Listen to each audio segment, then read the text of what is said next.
If 9% inflation sounds like a lot, that's because it's the highest figure since 1982, way over here 40 years ago, when the UK was in recession, at war and on the road to 3 million unemployed.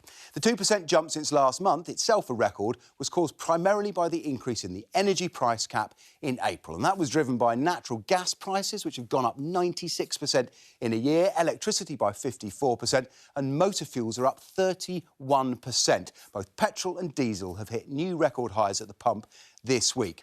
Now, these inflationary measures reflect prices once goods reach us, the consumers, but worse may be on the way. Input inflation, that's the cost of materials manufacturers use to make goods, is running at 18%. And look at these energy-intensive industries, industrial gases and fertiliser, chemicals and paper, all at record highs. And food prices are rising too, thanks in large part to the war in Ukraine. The price of cooking oil and flour products, both major exports from Russia and Ukraine, are increasing. And these costs will be passed on to us in due course. Now, inflation does affect everyone, but it's felt disproportionately by the poorest. The least affluent 10% of the population spend 11.2% of their income on energy bills. That's almost 3 times the 4.1% spent on heat and light by the richest, and that is causing a real inflation gap. Back in December, you can see that inflation for both the richest and poorest was close to that headline rate of 5.4%. But just look what's happened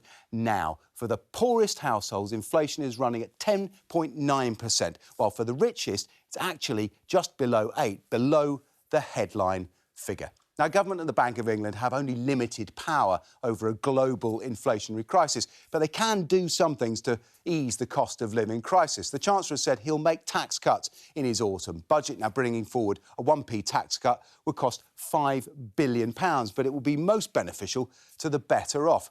A one-off 8% increase in benefits, however, would target the most in need and cost around £9 billion. Now, Labour say a windfall tax on energy companies would raise £2 billion to help pay for all of that, but that would only take £60 off every household's energy bills. And therein lies the problem. In a global inflationary cycle fuelled by energy costs, most measures barely touch the sides.